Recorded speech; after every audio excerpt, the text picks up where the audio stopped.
이제 한창 이제 봄을 알리며 또 무르익어가는 그런 것을 보여주듯이 이제 꽃들이 많이 피고 있습니다. 특히 이제 벚꽃도 다 피고 이제 지어가고 있는 그런 시기에 앞으로도 많은 예쁜 꽃들을 볼 텐데 그런 꽃 구경 가지 않으시고 또 예배 자리에 오신 여러분들을 주님의 이름으로 축복하고 또 사랑합니다.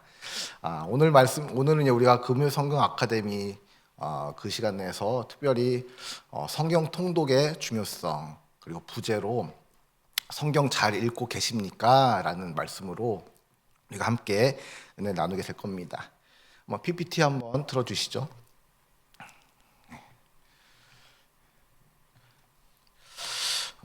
이게 이제 한참 유명했던 오징어 게임이라는 그런 드라마입니다. 넷플릭스에서 방영되어진 드라마고요. 지금 현재 1편, 2편 나왔고 이제 시즌 3가 이제 얼마 한 2달, 3달 있으면 나온다고 들은 것 같습니다. 이 오징어 게임 여러분들 어릴 때 많이 해보셨죠? 근데 이 안에 지금 1편, 2편을 거쳐가면서 그 안에 저희가 어릴 때 어쩌면 지금 친구들은 잘 모를 수 있습니다. 한 40대까지만 해도 놀던 그런 게임들이 있습니다. 뭐 제기차기, 구슬치기, 뭐 딱지치기, 뭐죠? 이제 뭐 오징어 게임도 다 제목처럼 들어가 있고요. 뭐 비석치기, 팽이치기, 달고나 뽑기, 줄다리기, 징검다리 뭐 등등의 특히 여기서 나오는 그 무궁화꽃이 피었습니다라는 그런 엄청 대표적인 게임을 우리는 이 드라마를 통해서 볼 수가 있습니다. 이것이 너무나 전 세계적으로 유명해지면서 우리나라의 그 배우들의 몸값도 많이 올라가고 되었고요. 우리나라의 이런 문화 콘텐츠 사업이 더 많은 주목을 받게 되었습니다. 그래서 2편도 그렇고 3편도 정말 많은 사람들이 기대를 하고 있는데 아쉬운 것은요. 제가 가장 잘하던 게임들이 하나도 안 나오더라고요. 저는 예전에 그 자치기라고 무슨 자치기라는 게임을 정말 잘했는데 톡 쳐가지고 멀리 쳐서 날려보낸 자치기 게임 또 십자가라고 하는 그런 좀 힘을 쓰는 그런 게임들 그리고 옛날에 그 병 콜라 뚜껑 가지고 했던 땅 따먹기 같은 것들 그런 것들은 정말 재밌게 했었던 것이 있는데 그것이 안 나와서 참 아쉽습니다. 3편에는 그런 것들이 나왔으면 좋겠다라는 그런 희망을 가져봅니다. 이 오징어 게임 드라마는요, 우리가 어릴 때 재미삼아 하던 그런 놀이와는 좀 다릅니다. 포스터에 명시가 되어 있듯이요, 어른들의 동심을 파괴하는, 어른들의 동심이 파괴되는 그런 인간의 심리와 본성을 극단적인 상황 속에서 시험하는 그런 이야기입니다. 대부분 참가자들은요, 경제적 어려움, 뭐 여러 가지 빚, 뭐 실업, 뭐 질병, 가족 문제 때문에 이 게임에 참여를 하게 되어집니다. 그래서 이들은 매 게임에서 생존과 456억이라는 돈을 얻기 위해서 도덕성을 포기하거나 협력과 배신을 일삼는 그런 심리적 변화를 묘사를 합니다. 그러면 이 드라마가 주는 교훈은 무엇일까요? 경제적 어려움을 게임을 통해서 얻는 수익으로서 이겨내가지고 행복한 인생 후반전을 꿈꾸기 위해서 꾸려나가기 위해서 이 게임에 참여를 하게 되어집니다. 돈과 생존 앞에서 변해가는 나약한 우리의 인간 본성의 연약함, 밑바닥을 사실은 이 오징어 게임을 통해서 우리에게 보여주고 있는 것이죠. 이렇게 의견이 이 땅의 많은 사람들은요, 행복을 돈으로 살 수 있다라고 합니다. 반면 어떤 사람들은요, 행복을 돈으로 살 수 없다라고도 얘기합니다. 이렇게 의견이 나눠지는 이유는요, 세상에서 돈으로 살 수 있는 행복이 분명 존재하고요, 돈으로서 살 수 없는 행복이 존재하기 때문에 이런 논의는 계속해서 나오게 되는 것이죠. 근데 돈으로 살 수 있는 행복을 잔뜩 구매한 사람들은요, 대부분 돈으로 그 행복을 사다 보니까 돈으로 살 수 없는 행복을 소홀히 함으로써 나중에는 후회를 하게 되더라라는 것입니다. 자수성가로 엄청나게 유명한 한 사람이 있습니다. 어떻게 보면 미국의 기업의 대표라고도 했었고, 그 다음에 그 시애틀을 통째로 사고도 남는 남을 수 있는 그 어마어마한 재산을 가진 한 남자가 있었습니다. 근데 그는요, 정말 그런 어마어마한 돈을 남기고 죽는데 이러한 유언을 남깁니다. 내가 다 망쳤어 라는 그런 유언입니다.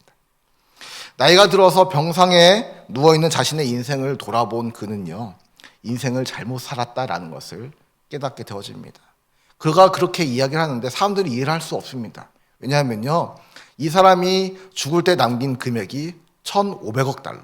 지금 우리나라 돈, 지금 현재 환산하면요, 한 200억, 210억 이 정도 되는, 아니죠, 210조가 되는 그 어마어마한 돈이죠. 그만큼의 돈을 벌어놨는데 왜 저 사람은 내가 다 망쳤다고 했나? 왜 행복하지 못하다고 하나? 사람은 그런 의구심을 갖게 되어집니다. 그가 이런 유언을 남긴 데는 이유가 있었습니다. 병상에 누워서 생각을 해보니까요, 이 사람이 일중독자였거든요. 그러다 보니까 가족과 보낸 시간이 거의 없는 겁니다. 아내와 자녀와 보낸 시간도 없고요. 급기야는 그 자녀들이 결혼해서 손자를 낳았는데 손주들의 이름을 다 알지를 못하는 거예요. 그 정도로 일만 좋아했고 돈만 벌면서 그 돈 안에서 행복을 누리려고 했던 겁니다. 또 어느 정도까지냐면 내가 지금 너무나 힘들고 괴롭고 어떤 고민을 얘기하고 싶은데 그 고민을 터놓고 얘기할 만한 친구가 주변에 한 명도 없었다라는 겁니다.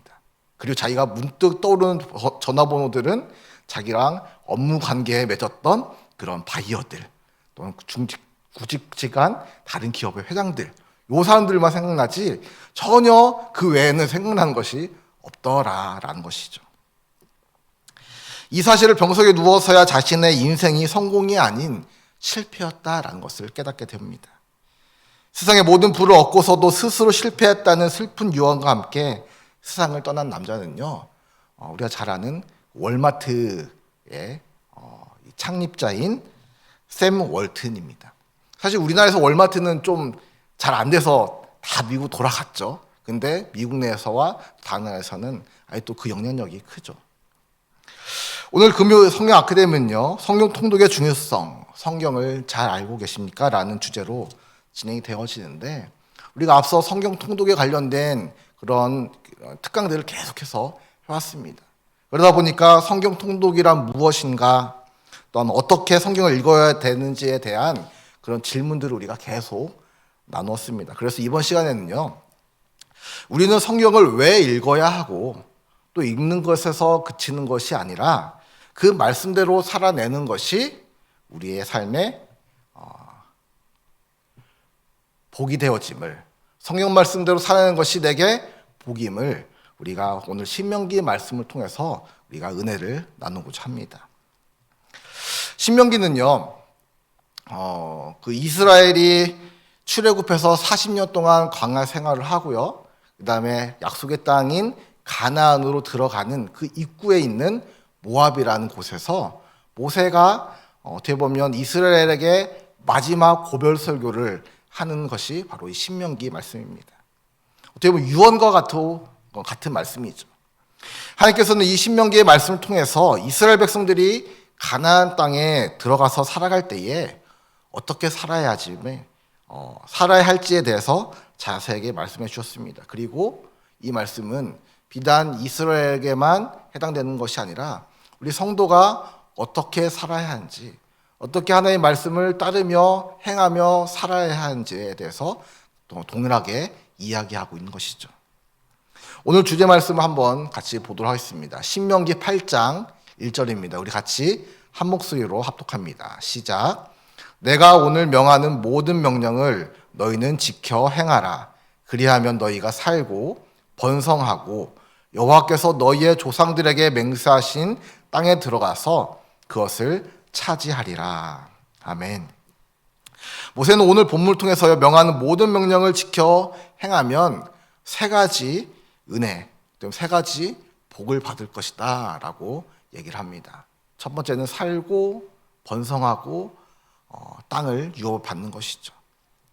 먼저 하나님의 말씀을 지켜 행하면 삶을 살 수 있다라고 오늘 말씀은 얘기합니다. 여러분 혹시 이 중에서 내가 이 지구라는 행성에, 그것도 한국이라는 이 나라에 태어나고 싶어서 출생하신 분이 계십니까? 없으시죠? 하나님의 계획과 섭리에 우리는 이 땅에 있는 것입니다. 그리고 이 세상에 태어난 우리는 모두는요, 건강하고 행복하게 오래오래 살고 싶습니다. 이것은 우리에게 본능입니다. 그래서 옛날부터 사람들은요, 이 땅에서 건강하게 오래 사는 것을 복 중에 복이다라고 그렇게 여겼습니다. 우리가 잘 아는 사람 중에 자신의 그 권력을 누리며 오래도록 살기를 원하며 발부둥 쳤지만 죽은 사람이 있습니다. 잘 아는 사람인데 누굴까요? 진시황이라는 사람입니다. 그는 그 진나라의 황제가 되어지면서 자신의 이 권력을 너무너무나 오랫동안 누리고 싶었습니다. 그래가지고요, 분명 이 세상에는 나의 이 유한한 생명을 연장할 수 있는, 불로 장생하게 할 수 있는 약초가 있을 것이다 라고 하면서 많은 신하들을 보내서 그 불로초를 찾아오게 하죠. 불로초가 있습니까? 불로 장생할 수 있는 그 무엇이 있습니까? 없습니다. 그럼에도 불구하고 계속해서 그 불로 장생할 수 있는 약초들을 찾아다니죠. 그래서 이 약초도 먹어보고 저 약초도 먹어보고 어떻게 하면 내 몸이 건강하게 오래오래 살 수 있을까? 엄청난 노력을 합니다. 그런데 이 진시황이 몇 살에 죽습니까? 49살에 죽습니다. 그렇게 열심히 노력을 했는데, 이렇게 전국 방방곡곡을 돌아다니면서 몸에 좋다라고 하는, 생명을 좀 더 유지할 수 좀 더 길게 할 수 있다라는 그런 약초들을 다 구해다 먹었는데 49살이라는 나이로 죽습니다. 근데 오늘 본문에 보면요, 하나님께서 모세를 통해서 명령하신 것을 지켜 행하면 삶을 이어나갈 수 있다라고 얘기를 합니다. 사실 꾸준히 운동하고 몸에 좋은 음식을 먹고 스트레스 받지 않고 또한 건강에 도움이 되는 각종 영양제를 먹으면 건강하게 살 수 있다라는 것이 우리의 생각입니다. 그런데 성경은요, 하나님의 말씀을 지켜 행하면 삶을 이어갈 수 있다라고 얘기를 하고 있는 것이죠.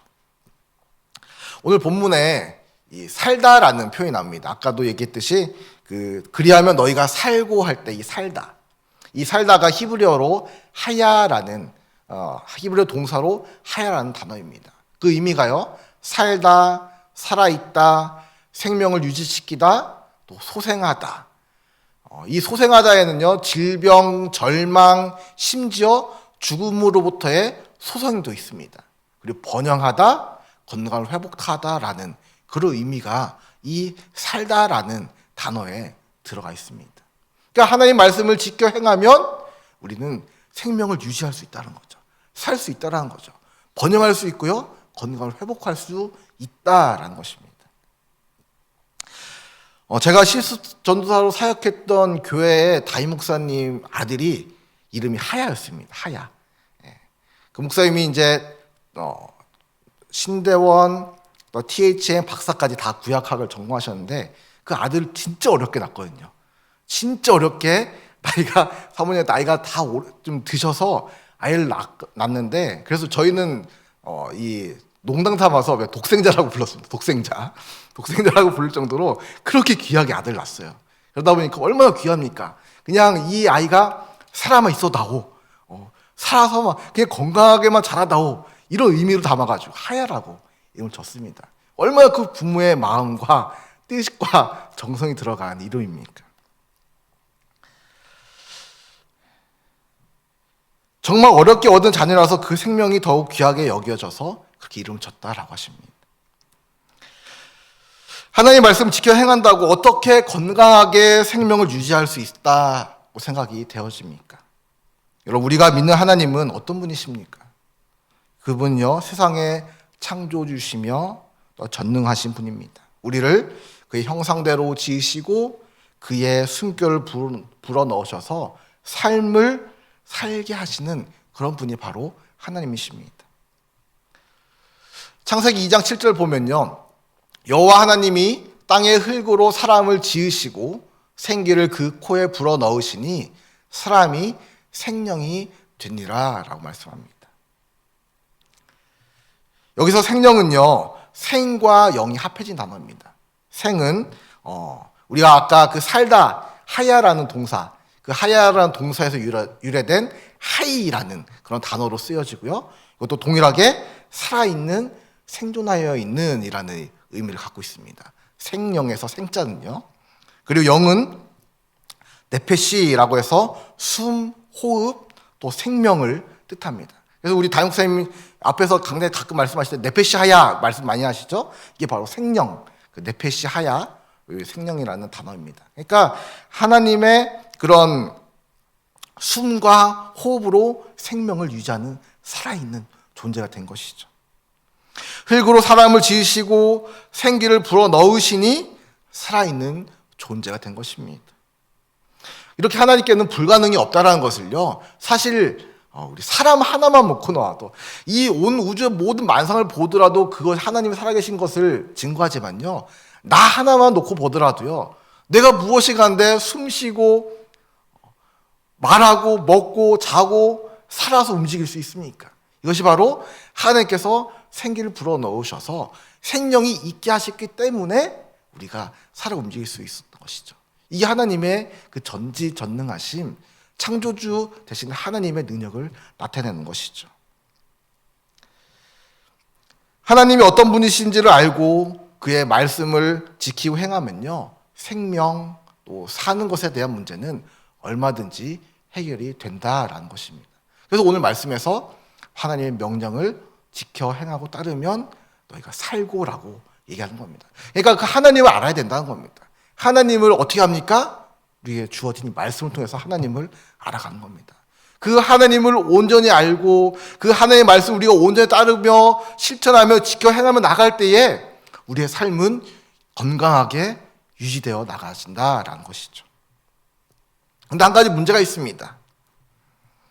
하나님의 말씀이 우리에게 주어졌고 또 그 말씀을 우리가 읽고 믿음으로 아멘하고 이제 말씀으로 살아가면 하나님의 은혜를 온전히, 하나님의 은혜, 복을 온전히 누리게 되는데, 이게 여러분 손바닥 뒤집듯이 쉽습니까? 하나님의 말씀대로 사는 것이요? 어렵습니다. 그냥 어렵습니까? 정말 어렵습니다. 얼마나 많은 것들을 쳐내야 되는지 모릅니다. 이게 과연 이렇게 사는 게 삶인가 싶을 정도로 정말 우리를 많이 쳐내야지만 하나님의 말씀을 따를 수가 있습니다. 그런 삶을 살기 쉽습니까? 어렵습니다.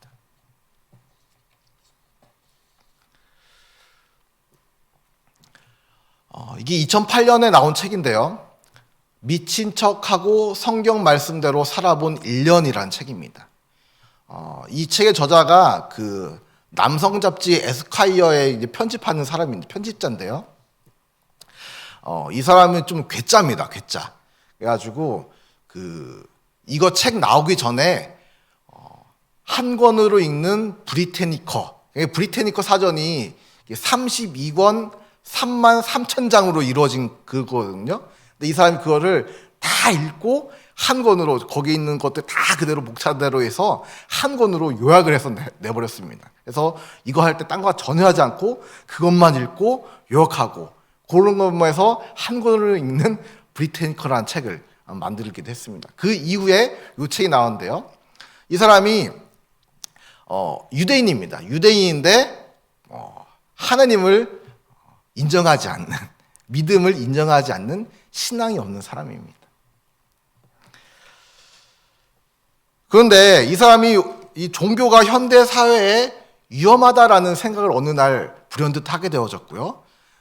특히 종교에서 기독교에서 이들이 우리가 보고 있는 성경을 봐야지 이 기독교에 대해서 알 수 있는 거 아닌가라는 생각에 성경을 접하게 되었습니다. 그래서 16권의 이제 성경을 다 갖고 와서 본인이 나름대로 이 성경 안에 우리가 율법이 613가지가 이제 율법인데 그 외에도 뭐 지침, 조언, 금언들 이런 거 다 따져보니까 한 700개가 되더래요. 이 700개를 항목을 쫙 컴퓨터에 써놓고 이것을 1년 동안 실천해 가는 겁니다. 근데 이제 1년을 좀 넘었어요. 정확하게는 381일 동안 이 성경 말씀, 이 안에 있는 계율들을 실천해 나가기 시작합니다. 준비 단계부터 정말 힘들었다고 합니다. 이거를 하루 5시간씩 집중해서 계속 읽고 이것을 해서 읽고 나서 그대로 안에 있는 것도 뭐랄까요? 이제 그 성경 구절을 임의로 이건 못할 것 같은데 이런 것도 없이 자기가 정해놓은 700개의 목록에 있는 것을 모두 다 행해야겠다라고 마음을 먹고 하나씩 380일 동안 해내는 것이죠. 저자는요, 성경 말씀대로 1년 살아보기 위해서 성경의 700여 개의 계율을 문자 그대로 따르는데 어느 정도까지였냐면 2가지 실로 짠 옷을 입지 말라라는 그런 레위기 19장에 나오는 말씀에 의해서, 그러니까 2가지 옷으로 입지 말라는 건 뭡니까? 합성 옷을 입지 말라는 거예요. 그러니까 지금 저 밑에 뿔 이렇게 뭐 불고 있는 거 보이죠? 또 이제 옷 한 가지대로 면옷, 색깔은 다르지만 한 가지 종류만 있는 그 옷으로만 입는 겁니다. 그리고 자기가 갖고 있었던 양복들도 이 양복을 입고는 싶은데 양복의 재질을 모르잖아요. 그래서 양복을 또 다 뜯어봐서 합섬인지 아닌지를, 그래서 합섬이 아니면 안 입고 이런 식으로 했다라고 합니다. 그 정도까지도 계율을 지켰다라는 것이죠. 그리고 그 심은 지 5년 이하의 나무에서 난 과일은 먹지 말라라는 것에 의해서 그 과일 살 때도 다 물어보고 이게 어느 나무에서 나오는 과일입니까? 라고 물어볼 정도로, 그리고 매달 첫날에 나팔을 불라는 계율까지 지켰다라고 합니다. 저 나팔 부는 거는 택시 잡을 때 이게 뿌 소리 나서 택시를 잡는 그런 모습이라고도 하고요. 성경에서 거짓말하지 말라라는 계명을 그대로 지키는데 한 번은 이런 에피소드가 있었답니다. 식당에서 가족들과 밥 먹고 나오다가 이 와이프 아내의 친구 식구들 만난 거예요. 그래서 이제 반갑게 인사하고 다음에 또 봅시다 라고 얘기를 했는데 뒤돌아서 보니까 이 남자가 이 가족을 다시금 만나지 않을 것 같다라는 생각이 든 거예요. 그래서 다시 돌아가가지고 저기 아까 다시 만나자고 했는데 생각해보니까 우리가 언제 다시 만날 수 있을지 모르겠네요 라고 하면서 약속하지 맙시다 라고 이렇게 끝내버렸다는 겁니다. 그래서 아내에게 엄청나게 혼났다고 그런 또 내용도 있고요. 그런 것까지 다 하나씩 이렇게 지켜나가는 것이었습니다. 한 번은 뉴욕 주일날에 뉴욕 거리를 거닐면서 일하는 사람들에게 돌을 던지게 되었답니다. 그 이유는 안식일에 일하는 자는 모두 그 백성 중에서 생명이 끊어지리라 라는 말씀에 의해서 일하는 사람들에게 돌을 던져서 죽일 수는 없으니까 돌을 던진 거죠. 사실 돌 던지면 안 되는데 성경 말씀대로 따른 겁니다. 생리 중인 여자와 접촉하지 말라는 레위기 15장 말씀 때문에 저자는요, 문구점에 들려서 이제 뭐 하나 샀는데 혹시라도 그 직원이 생리 중일까봐 거스름돈을 받는데 손을 닿으면 안 되죠. 부정한 거니까 옛날에 그 율법에 의하면. 그래서 그 동전을 카운터에 올려놓은 자기 가져가겠다 해서 그걸 가져온 거예요. 그래서 자기가 이제 나중에 고백하기를 그 여자가 상 중인지 아닌지도 모르지만 이제 그 사람의 이제 감기 걸렸다라고 하면서 가져오는데 이 율법을 지키기 위해서 또 다른 거짓말을 해대는 그런 우를 범하게 되는 것도 얘기를 했습니다. 이 사람이요, 성경을 읽고 그 의미를 찾을 때 문자주의적 해석의 위험성에 대해서 알았을까요? 모르니까 이 같은 우를 범하게 된 것일 겁니다. 성경을 제대로 이해하지 못하다 보니 실수가 많을 수밖에 없습니다. 문자 그대로만 보고 실천하려고 했기 때문입니다. 예를 들어요, 예수님이 이제 요한복음 10장 9절에 내가 문이니 누구든지 나로 말미암아 들어가면 구원을 받고 또는 들어가며 나오며 꼴을 얻으리라. 이 말씀, 여러분들 이 말씀 들었을 때 문이니 할 때 예수님은 어떻게 생각하십니까? 여닫는 문으로 생각하십니까? 근데 문자주의적 해석이라는 이런 오류에 걸린다는 거예요. 예수님의 문, 예수님이 이 손잡이에 달려서 여닫는 문인가? 이런 오류가 문자적이 아니라 문자주의적 해석을 할 때 든 오류라는 것이죠.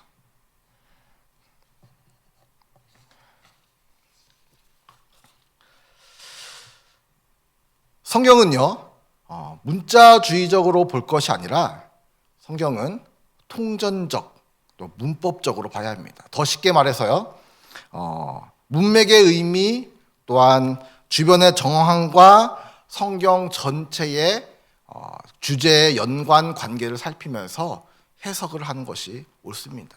문자주의적으로 하나만 보면요, 좀 많은 오류가 있을 수 있다는 것이죠. 어떻든 그는 이렇게 1년 동안 책의 제목처럼 미친 척하고 성경 말씀대로 살아보면서 몇 가지 깨달음을 얻게 되어집니다. 많은 깨달음이 있었는데 그 중에 한 4가지만 추려보면요, 이 작가는 일 중독자였는데 안식일을 하루 지키게 됨으로 인해서 자신의 삶과 가족의 삶에 큰 변화가 있었다라고 합니다. 원래는 가족과도 대면대면 그냥 주일날에도 가서 일하고 빨리 편집해서 원고 넘기고 그 다음 잡지에 나와야 되니까 그렇게 일중독을 했었는데 안식일을 꼬박꼬박 지키면서 가족과 대화할 수 있었고 자녀들의 현재 상태, 가정의 상태도 돌볼 수 있었다는 것이죠. 또 자기 스스로가 얼마나 무력하고 무능하며 또 그의 삶이 75%에서 80%가 다 거짓말로 점쳐지던 그런 삶이었는데 그것을 깨닫고요, 얼마나 흠이 많은 사람인지를 이 성경대로 살아보면서 깨달을 수 있었다라고 합니다. 그리고 생각을 바꿔야 행동을 바꿀 수 있다라고 생각하며 살아왔었는데 그 반대로 행동을 바꿈으로써 마음가짐도 바뀐다라는 그런 깨달음도 얻었다라고 합니다. 또 가장 큰 것은요, 조그마한 것에도 자주 감사를 하게 되었다는 것이죠. 우리가 주어진 이런 공기조차도, 물조차도, 먹을 수 있는 것에도, 걸을 수 있음에도 감사할 수 있게 됐답니다. 그렇다고 이 사람이 신앙을 갖게 된 건 아니에요. 이 사람은 그래도 신앙은 없었는데 그럼에도 불구하고 성경 말씀대로 살아봤더니 자신의 생각이 변하고 삶의 모습대로 변하고 관계성이 변하고 말도 변하고 여러 가지 많이 좋은 것을 변하게 됐더라고 합니다. 하나님의 말씀을 읽고 깨달으며 믿음 생활, 신앙 생활을 하는 우리 성도들의 삶은요, 즐겁고 또한 기쁨이 넘쳐야 합니다. 소망이 있어야 합니다. 그런데 믿음 없이 율법을 지키면서 삶을 살면요, 신경 쓸 것이 너무 많아서 스트레스 받아 죽을 겁니다. 하나님의 말씀을 모두 지켜 행하는 것은요, 우리 힘으로는 도저히 불가능합니다. 특히나 구약의 613가지가 되는 그 율법을 완벽하게 지킬 수가 없습니다. 그러면 우리는 지킬 수 없으니까 그냥 시도도 차지 않고 포기하고 그냥 넉놓고 있어야 됩니까? 하나님의 말씀을 지켜 행해야 생명을 유지할 수 있다고 하는데 우리는 어떻게 해서든지 이 말씀을 지키려고 해야 될 거 아닙니까? 율법 앞에 주눅들고 낙담하여서 또 살아가는 우리를 위해서요, 하나님은 그 아들 예수 그리스도를 이 땅에 보내셔서 우리를 가르치시고 돕게 하셨습니다. 그리고 주님은 이 613가지의 율법을 이렇게 정리합니다. 잘 아는 2가지 정리하시죠. 목숨을 다하고 마음을 다하고 뜻을 다해서 주 너의 하나님을 사랑하라. 그리고 내 이웃을 내 몸과 같이 사랑하라. 2가지지만 어떻게 보면요, 한 가지예요. 사랑하라는 겁니다. 그 613가지의 어마어마한 그 계율들을 주님은 그냥 하나로 탁 그냥 종합을 해버리는 것이죠. 하나님과 내 이웃을 사랑하라라는 것이죠. 그리고 본보기가 되어주십니다. 죽기까지 사랑하시는 모습으로서요. 우리 성도들은요, 말씀을 지키고 행함으로 그 삶을 누리기 위해서는요, 내 힘으로는 이 말씀을 지켜 행할 수 없다는 사실을 깨닫고 우리로 하여금 얼마든지 이 말씀을 지켜 행할 수 있도록 도와주실 수 있는 그 하나님을 우리가 의지해야 한다는 것입니다. 하나님을 믿고 의지할 때 말씀을 깨닫게 하시고 행할 수 있게 하시는 지금 우리가 잘 아는 보혜사 성령님을 통해서 우리를 말씀 안에 살게 하십니다. 2번째로요, 하나님의 말씀을 지켜 행하면 번성할 수 있다라고 오늘 말씀 얘기합니다. 이 번성은요, 규모가 엄청나게 커지는 것을 말하죠. 그리고 그 수가 많아진 것을 의미합니다. 이 말씀을 우리가 교회나 회사나 우리 또한 일에도 다 대입을 해볼 수가 있겠죠. 교회 번성이라고 하면요, 성도가 많아지고 또한 그 안에서 좀 하는 일이 많아지고 전도, 선교, 구제 일들을 감당할 수 있는 많은 영역들이 커지는 것이, 이것이 번성하는 것일 겁니다. 회사라고 한다면 많은 이익을 창출하는 것이겠죠. 그리고 우리에게, 내 스스로에게 번성이라고 한다면 내가 계획했던 일들이 잘 되어지는 것, 이것이 아마 번성이라는 것이 주는 의미일 것입니다. 내가 오늘 명하는 모든 명령을 너희는 지켜 행하라. 그리하면 너희가 살고 번성하고 라고 얘기하죠. 이 말씀에 의하면요, 교회 성도의 수가 많아지고 회사가 점점 그 규모가 커지며 지금 우리가 하고 있는 일이 점점 더 잘 되어져 나갈 수 있는 비결은요, 밤잠을 줄여가며 설쳐가며 열심히 일하는 것이 아니라는 겁니다. 우리를 도우시는 아버지의 도움을 힘입을 때에 그것을 가리켜서 오늘 본문에서는 번성함을 우리가 누릴 수 있다라고 얘기하는 것이죠. 앞에 나와 있듯이 번성하다는 것은요, 라바라는 그런 히브리어입니다. 그 의미는 많다, 크다, 증가하다, 번식하다, 싸다 라는 그런 의미를 갖고 있죠. 우리가 아는 그런 의미입니다. 사람 누구나 이 땅에서 번성하기를 원합니다. 그래서 열심히 일하고 정말 나도 누리지만 내 후손들이 내가 쌓아왔던 것을 좀 더 많이 누리기를 원하는 것이 우리들의 그런 생각이죠. 바람이죠. 그래서 애를 씁니다. 그런데 성경은요, 번성하기 위해서 주의 모든 명령을 지켜 행하는 것이 비결이라고 합니다. 앞서 말씀드렸듯이 내가 불철주에 열심히 일해서 번성하는 것을 하나님은 번성이라고 얘기하지 않습니다. 주님의 말씀을 지켜 행할 때에 번성함을 주신다라고 얘기하는 것이죠. 우리의 노력으로 번성하려는 노력을 중단하고요, 즉 우리에게 말씀하시는 이 하나님의 명령이 무엇인지를 우리는 귀 기울이고 또 하나님을 의지함으로 그 하나님의 명령에 철저히 순종하고 따름으로 우리가 번성케 하시는 하나님의 놀라운 은혜를 경험하는 여러분 되기를 또한 소망합니다. 마지막으로요, 하나님의 말씀을 지켜 행하면 여호와께서 너희의 조상들에게 맹세하신 땅을 주신다라고 오늘 말씀은 얘기합니다. 본문에서 말씀하고 있는 여호와께서 너희의 조상들에게 맹세하신 땅은요, 바로 가나안 땅입니다. 지금의 우리에게는 저 천국이겠죠. 천국의 땅을 얘기하는 거고요. 하늘나라, 주님의 그 존전에 있는 그 하늘나라를 얘기하죠. 나중에 이스라엘 백성들이 가나안 땅에 들어가면요, 가나안 원주민들과 전쟁을 벌여서 그들을 전멸한 후에 12지파가 가나안 땅을 제복압과 공정하게 분배를 받습니다. 그 중에서 가장 넓은 지역을 분배받는 그런 지파가 있는데 그 중에 하나가 유다 지파입니다. 유다 지파는 인구도 많았지만 그 중에 유다 지파에 누가 속했냐면요, 그 12정탐꾼 중에 여호수아와 누구죠?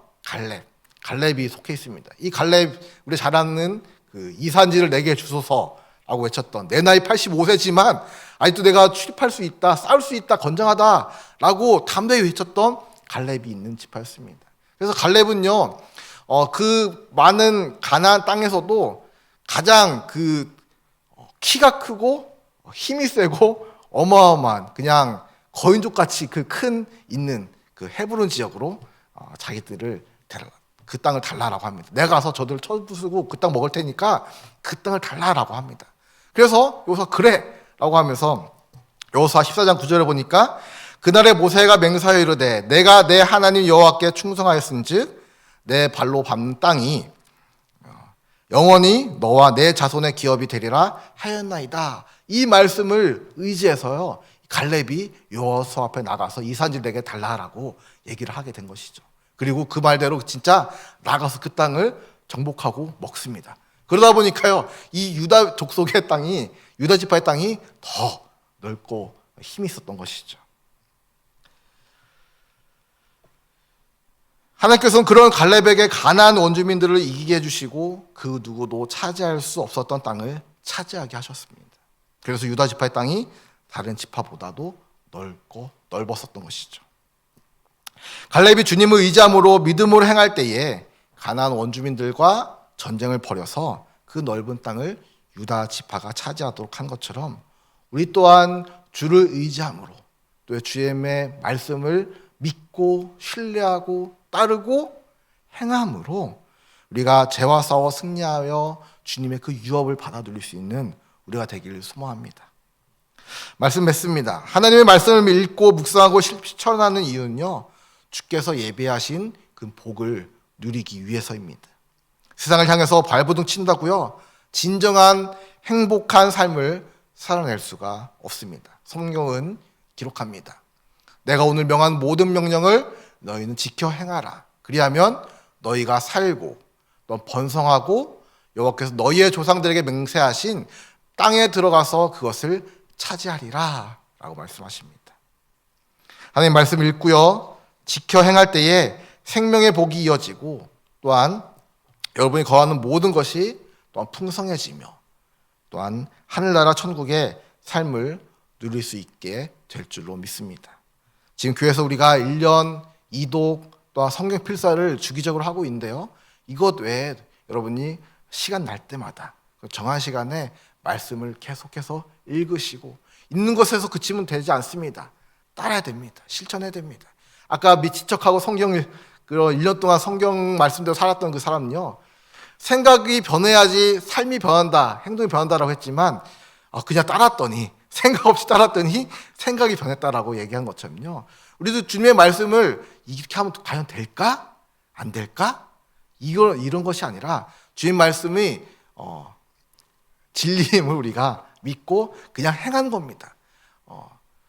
이웃을 구제하라고 하면요, 주님 말씀을 믿고 내 수중에 뭐가 있으면 구제하는 겁니다. 돕는 겁니다.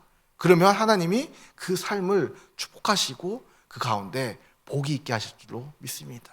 그래서 주의 말씀을 우리가 믿고 신뢰하고 따를 때에, 지켜 행할 때에 우리에게는 살고 또 우리는 번성하고 하나님의 나라를 유업으로 받는 그런 귀한 열매가 우리에게 있을 줄 믿고, 그것에 또한 아멘으로 화답하며 나갈 수 있는 우리 성도님들 되기 원하며 말씀을 마치도록 하겠습니다. 잠시 기도합니다. 참 좋으신 주님 감사합니다. 귀하고 복된 날 주 앞에 나와서 우리가 말씀 듣습니다. 특별히 아버지, 우리가 성경을 읽을 때에 아버지 그냥 눈으로만 읽고 끝나는 것이 아니라 어느 아버지 내가 그 목표치에 다다르기 위해서 성경을 읽는 것이 아니라 성경 말씀이 주는 유익과 깨달음, 또한 그 깨달은 것을 우리가 믿고 실천하며 나갈 때에 아버지 주님의 말씀에 그 명령을 우리가 믿고 따를 때에 우리에게 주님의 크신 은혜, 크신 복, 아버지 또한 우리의 생명이 아버지 정말 연장되어지며 강건하여지며 또한 우리의 삶의 모든 것들이 풍성해지며 번성케 되어지며 아버지 또한 우리의 하늘나라의 유업이 아버지 또한 우리에게 확정되어진 것을 믿고 나가는 우리 심령들 될 수 있도록 주여 도와주옵소서. 무엇보다 우리 성도님들 주님의 말씀을 사모할 때에 깨달음 더하여 주시옵소서.